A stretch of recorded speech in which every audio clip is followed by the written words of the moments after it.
And then we sailed away on a ship in the sky. Maybe I'm going to bed. Oh, Mother, he really is wonderful, isn't he? See how well he sails the ship. George? George? Oh, what, Mary? Nana, did you see? Oh! You know, I have the strangest feeling that I've seen that ship before. A long time ago. When I was very young. George, dear. Father. When there's a smile in your heart, there's no better time to start. Think of all the joy you'll find when you leave the world behind and bid your cares goodbye. High up and far, you can fly. The End, a Walt Disney production.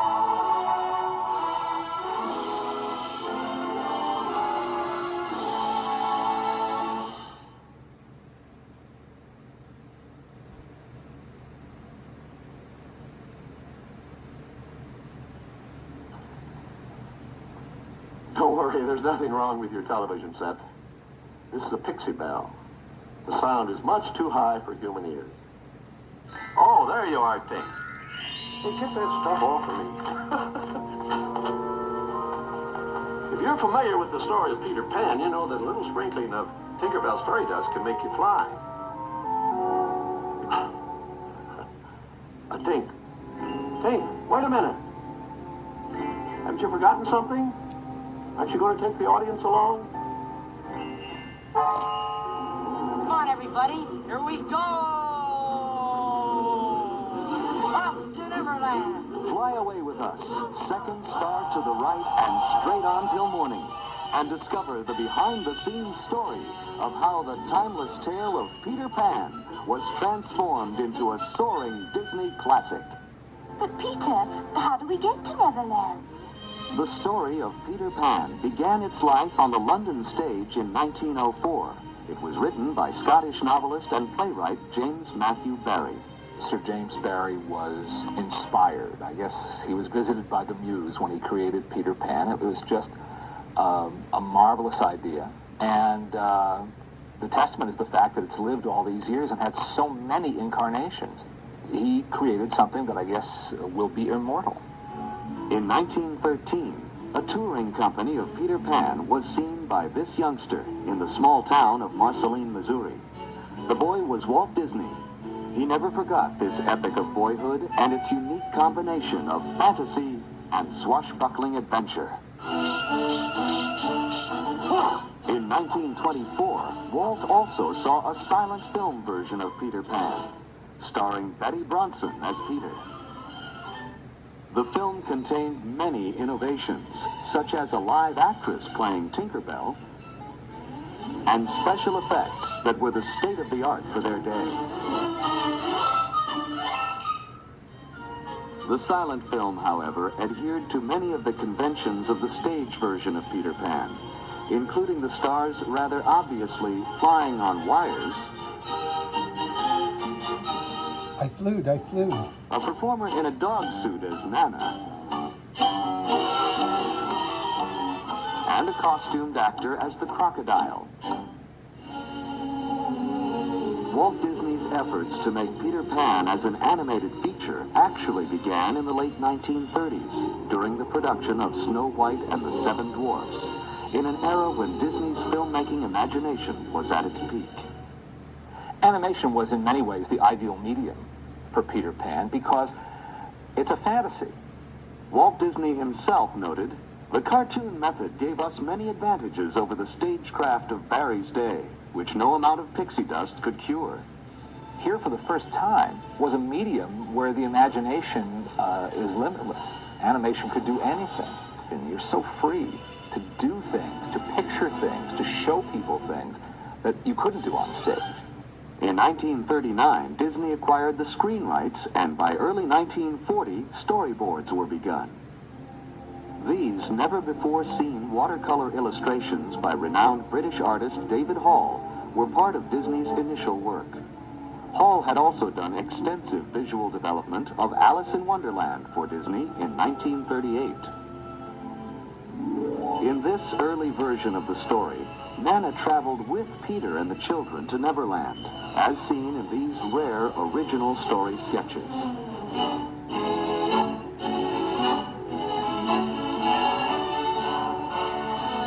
Much of the art created at this time was also darker than the original play, and far more sinister than a typical Disney effort.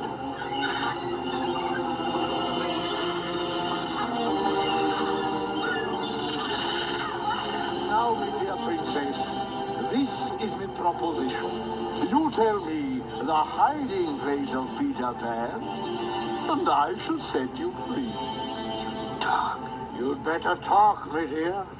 This is your last chance, Tiger Lily.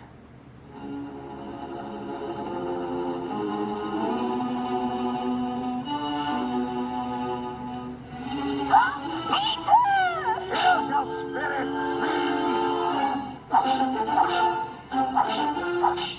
Give it to him, Captain. Feed him to the brisket. Tiger Lily.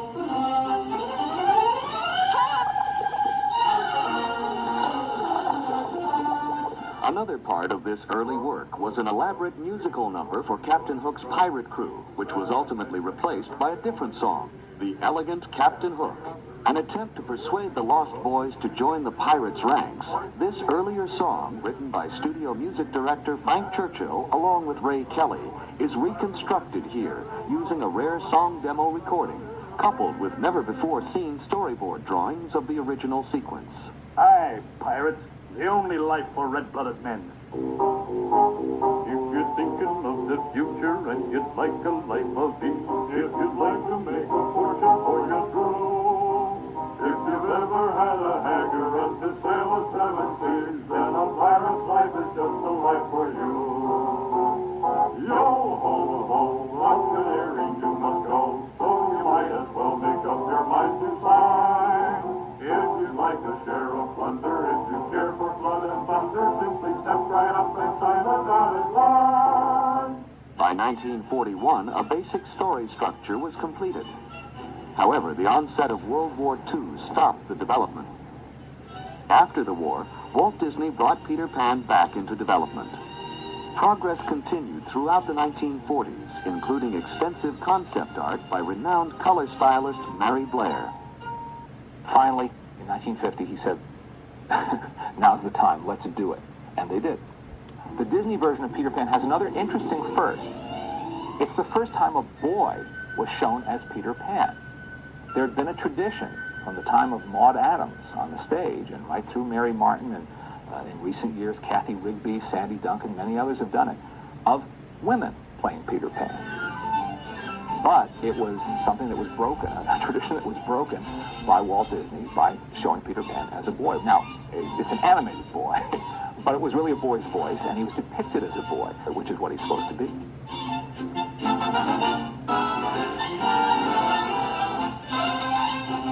Walt assigned the character of Peter Pan to animator Milt Kahl. I remember hearing Milt Kahl lecture about animation one time, and he said that one of the real challenges for him was animating weightlessness.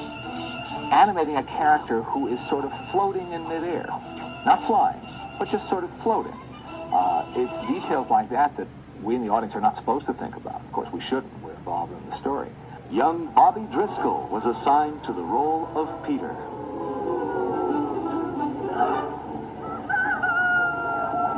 Where is that villain, Captain Hook? I'll slice him up and throw him to that crocodile. I guess Bobby Driscoll was an obvious choice for Walt to make because he was the resident juvenile star at the studio. Driscoll had debuted in Song of the South, after which Disney cast him in several projects, including So Dear to My Heart and as Jim Hawkins in Treasure Island. Get on with it, girl. My name is Wendy. Wendy Moore, answer the door. Wendy's enough. Walt also didn't have to look far for the voice of Wendy.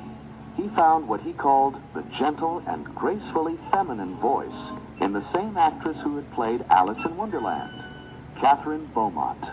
I heard about Peter Pan because the studio had started working on the writing part of it. I went directly from finishing Alice and immediately started working on the voice for Wendy. Oh, slave in the mirror, come from the farthest space. Through wind and rain I am here, young mistress. Oh my goodness, you got here in a hurry. I didn't get to finish the magic words. Well, it so happened that I was in the neighborhood. Hans Conried, seen here as the face in the magic mirror, was cast in the tradition of the stage play as both Captain Hook Peter Pan. and Mr. Darling. Out! Out, I say! Hans Conried was inspired casting, you'd have to say, as Captain Hook. He was a consummate actor and had been one of the busiest and best radio actors throughout the 30s and 40s. So he was well schooled in how to act a part vocally. Peter Pan will be blasted out of Neverland forever. To bring the villainous Captain Hook to animated life, Walt assigned veteran animator Frank Thomas. So I was wondering who was going to get the juicy assignment of doing Captain Hook, and I heard that Walt wanted me to do it. I thought, gee, putting me on that kind of a villain, a comic thing. The story man, Ed Penner, had seen him as a foppish guy, grand manners, thought this was the way to live, midnight suppers, wine, all these gourmet connoisseur type things. While the director saw him as a tough, mean guy who'd shoot the cannon and shoot his own crew on the ship, and he was a menacing villain. He was a menacing opponent for Peter Pan. Now let me see. Where was I? Walt knew that for his version of Peter Pan, Tinkerbell would have to be developed as a fully realized character. From the late 1930s on, character sketches trace Tinkerbell's development, and each reveals the then current conception of feminine beauty. The character that I worked on was Tinkerbell, and Tinkerbell was visualized as a spot of light, which no doubt was something like a strong flashlight that moved around on the background of the stage. In our medium, you couldn't just use a spot of light. So I came up with the design that you see here. She's a pure pantomime character, which in itself I think is very interesting. That she didn't talk, but you know what she's thinking. There's been a rumor for years that she was patterned after Marilyn Monroe. It's the kind of likable story people will repeat because it sounds good, but it doesn't really wash because she was not a star yet. She was not a superstar or a pop culture icon. She was in Hollywood, but the designers and animators at Disney wouldn't have known who she was. I was Tinkerbell. I got this call to come over to Disney to do this audition. And they said, we want her to step on a mirror, a hand mirror that's on a dresser, look down, preen herself, and then suddenly see her hips and be very uncomfortable with the size of them. So I did. I said, certainly. And I stepped on and I looked down and I saw my hips and I measured them. I stamped my foot and marched away. And they said, would it be convenient for you to come next Tuesday? So they knew that I had the imagination that they needed. The use of Margaret Carey as a live model for Tinkerbell was only part of the considerable reference used by Disney animators to bring Peter Pan to the screen. The second part of my performance after the recording was done was what was really making the film, although in this situation it wasn't a film the audience saw. It was only for the animators, and it basically was done so that the animator could watch the action taking place. The audience always got confused when we talked about live action help. We'd say, well, an artist needs a model. You gotta have something to guide you. But it's also very helpful in little ways of a guy turning looking back over his shoulder, how far do you turn his head? And you find if you got the real person to do it, this other arm here would come out as a turn, or have something come up to his chin, or some little thing you hadn't thought of. And very often that would make the scene come alive. A codfish on a hook. I'll get you for this plan. If it's the last thing I do. If America has an art form, I'd say it's the Disney feature cartoon. After nearly 2 decades of work, dozens of story treatments, and thousands of drawings, Walt Disney's Peter Pan was finally finished. It was first released on February 3rd, 1953, and was an immediate audience favorite. It has remained one of Disney's greatest animated achievements and a beloved classic. When we watch Peter Pan, guess what? It's all safe. We all come back all right. It's a story that has meaning for everybody, adults, you know, looking back and seeing this little boy who doesn't want to grow up. The idea of keeping that youthful spirit, not surrendering your childhood, well, that's a very strong idea and a very magical one that has enormous appeal. And then, of course, it was sprinkled with that Disney magic. Talk about, a perfect marriage. Peter Pan and Disney. You know, I have the strangest feeling that I've seen that ship before. A long time ago. When I was very young. You can't go.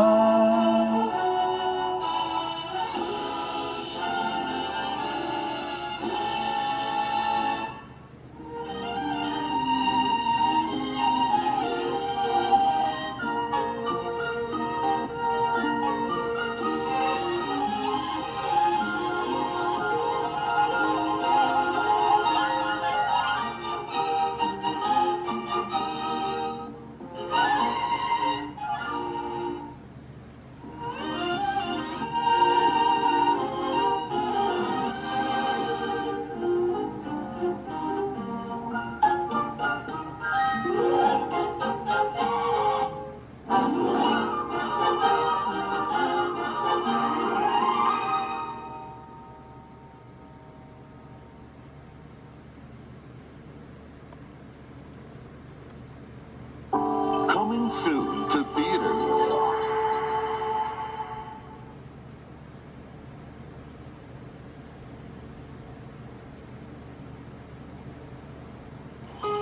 Toward the second star to the right, and straight on till morning, there's a land you've always believed in. A boy who's never grown up, and an all-new adventure waiting to begin.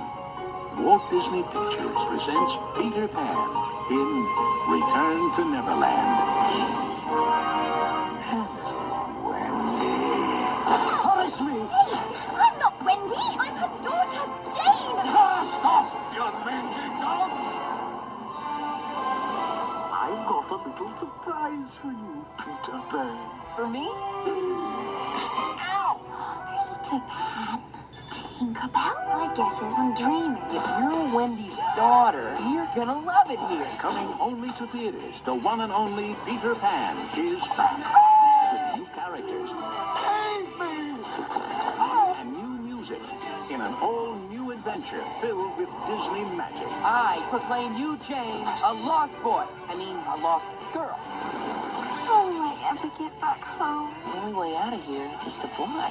I've got to try. Walt Disney Pictures presents I'll always believe in you, Peter Pan. Peter Pan in Return to Neverland. Okay, Pink, let her have it.